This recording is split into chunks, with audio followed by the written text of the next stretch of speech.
రవి రాబా కూర్చో. ఏమిటి రమ్మని కబురు పెట్టావట? ఏం లేదు బావయ్య, ఎక్స్పోర్ట్ పర్మిట్ కోసం ఢిల్లీ వెళ్ళాల్సి వచ్చింది. ఎక్స్పోర్ట్ పర్మిటా? మనకెందుకు బాబు? అదే బావయ్య, మన ఫ్యాక్టరీలో తయారయ్యే వస్తువులకు విదేశాల్లో మార్కెట్ బాగా ఉంది. ఎక్స్పోర్ట్ చేయడానికి పర్మిట్కి అప్లై చేశాను. నేను మాట చెప్తాను, వింటావా రవి? ఏమిటి బావయ్య? వింటావా? చెప్పు బావయ్య. లే ఏంటి? నువ్వేం పట్టినా బంగారం అయిపోతుంది అనుకో. బాలేవాడు మా. సరే కానీ అక్కడ పనులు పూర్తి చేసుకురావడానికి చాలా రోజులు పట్టచ్చు. కొంప ముంచో ఏదైనా 1-2 రోజులు అయితే సర్దుకోవచ్చు, కానీ ఇన్ని రోజులు లేకపోతే ఇక్కడ వ్యాపారం మంచి చెడ్డ. నువ్వు ఉన్నావుగా మావయ్య. నాను అనుకో, నువ్వు ఉన్నది అది వేరు, మరి డబ్బు దస్తం అది అదండి అకౌంటెంట్ చూసుకుంటాను. ఇదిగో రవి, ఉన్న మాట చెప్తున్నాను, తర్వాత చెప్పలేదు అనుకుంటావు. వాడిని అంతగా నమ్మడానికి వీల్లేదు. ఏమా? వాడి వేళ్లకి పదును ఎక్కువ, జేబుకి దొరద ఎక్కువ. ఒక కంట కనిపెడుతూ ఉండాలి. నువ్వేం కంగారు పడక మావయ్య, డబ్బంతా నీ చేతిలోనే ఉంటుందిగా. ఇదిగో ఖాళీ చెక్కు సంతకం పెట్టిస్తున్నాను, అవసరం వచ్చినప్పుడు డ్రా చేసి నువ్వే మేనేజ్ చేయి. ఏమిటో నా మీద ఇంత భారం పెట్టేస్తున్నావు. మావయ్య, ఓ 200 రూపీస్ అర్జెంట్. ఎందుకు తగలేడానిక? నేమన్నా మేనేజ్మెంట్ సీట్ ఇచ్చిన తర్వాత ఓనర్లా ఫీల్ అవుతున్నావు. సీట్ ఖాళీ చేయిస్తా, జాగ్రత్త. సర్లే, అంతెందుకులే. మరి బారే 200 రూపీస్కే ఇగో దీని మీద కొంచెం సంతకం పెట్టి వెళ్ళి. 200 కూడా? 200 నయా పైసా కూడా పెట్టాలి.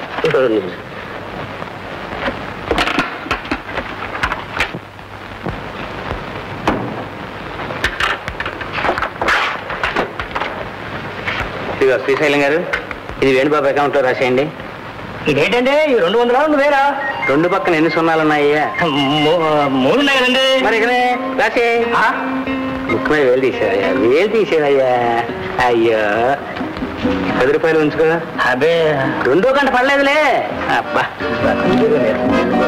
నీకోసం అమ్మాయి, ఈ పెట్టి తీసుకెళ్లి బీరువాలో పెట్టి తాను. జాగ్రత్త మావయ్య, జాగ్రత్త జాగ్రత్త అంటున్నాడు. ఇందులో ఏముంది? డబ్బే. అన్నయ్య ఊర్లో లేకుండా కూర్చుంటే డబ్బు కొట్టేస్తావా? నా కోసం ఏం కాదు, ఆయన నీకోసమే. మీ అన్నయ్య అడ్డమైన మొండల్ని చేర తీసి జాయింట్ ట్యాక్స్లో దోచి పెడుతూ ఉంటే చూస్తూ ఊరుకుంటావా? అలాంటప్పుడు నిలదీసి అడుగుదాం. నిలదీసి అడగడమే కాదు, అవసరం అయితే దావా కూడా వేయవలసి వస్తుంది. పక్కన పెట్టు. ఇదిగో శ్రీశైలం గారు, స్టోర్ కీపర్తో చెప్పి 2000 మ్యాంగో బాటిల్స్ పాలకొల్లు చిత్తగిరి సుబ్బారావు గారికి లారీలో లోడ్ చేసేయండి. ఆయన 1000 సీసాలే కదండి తెక్కించింది. మిగతా 1000కి క్యాష్ పుచ్చుకున్నాం లేవయ్యా. అయితే ఆ క్యాష్ ఇవ్వండి, బ్యాంకు జమ కట్టేస్తాను. అబ్బా, క్యాష్ బ్యాంకులో జమ కట్టడానికట్టయ్యా పుచ్చుకుంది. నీ వాటా నీకు ఇస్తాను, కానిచ్చే. అదంతే కానిచ్చే. 20, 50, 100, 100, ఇంకో 100, 200 ముక్కలు తిప్పు. 2 ఆకులు రాదు. కంగారు పడకాదు. 3 ముండలు. 3 ముండలు? అవును. ఫ్యాక్టరీలో పట్టేస్తున్నావు, ఇక్కడ పట్టేస్తున్నావు. ఎక్కడ పట్టేసినా నీకోసమే కదరా. సాధారణంగా ఈ నల్లబెట్టులో నేను ఏం తెస్తూ ఉంటాను? దొంగ డబ్బు. అక్కడే పప్పులో కాలేసి. నాన్న, ఈ నగలన్నీ నాకే. మామయ్య, నీకు మర్చిపోయిందా?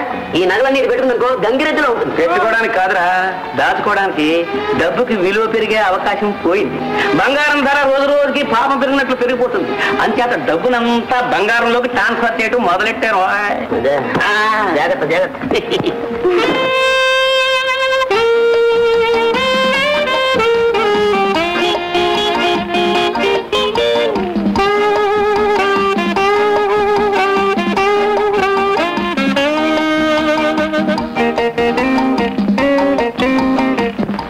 Come here. Post this.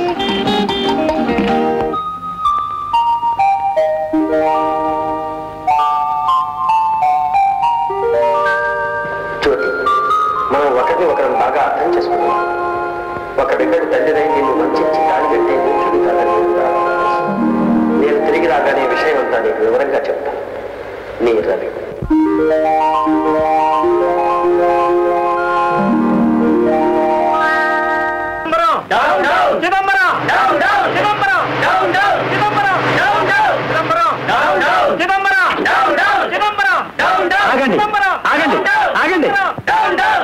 ఏమిటిదంతా? సమ్మె చేస్తున్నాం బాబు. సమ్మె కారణం?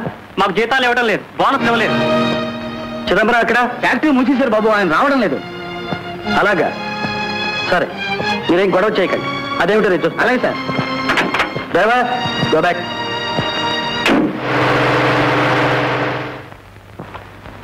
అదిగో ముండ. దీన్ని ఇంగ్లీష్ లో మేడం అంటారు, తెలియకపోతే లేదు మదం అంటారు. బొత్తిగా ముండ అంటుంటే నాకేదోలా ఉంది.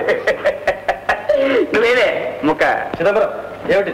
ఏం లేదు, ఊసిపోక ప్యాకెట్ ఆడుకుంటా. ఏమిటో చదువుతున్నావు నేను మొక్కను. నేను అడిగేది ఫ్యాక్టరీ గురించి. అక్కడ జెండాలు ఏమిటి, స్ట్రైక్ ఏమిటి? అదే మామూలే, వాళ్ళు అప్పుడప్పుడు అలాగే అరుస్తుంటారు. అందుకే ఫ్యాక్టరీ మూసేశాం.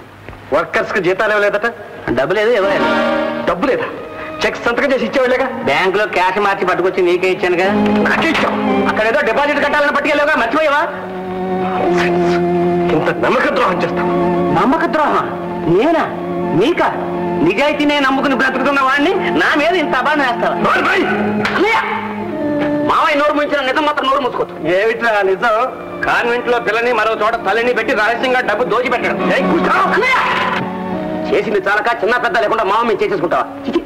ఏమిటో నేను చేసింది నీకేం తెలియదు కానీ నువ్వు ఉపయోగించు. పోతా, హాయిగా పోతా. నా భాగం నాకు పచ్చి. అవును, నీ వ్యసనాలకి ఆస్తంతా హరించక ముందే నా భాగం నాకు పంచిపెట్టు. మర్యాదగా ఉంటుంది. అంతవరకు వచ్చావా? అయితే విను, ఇది నా స్వాధ్యతం.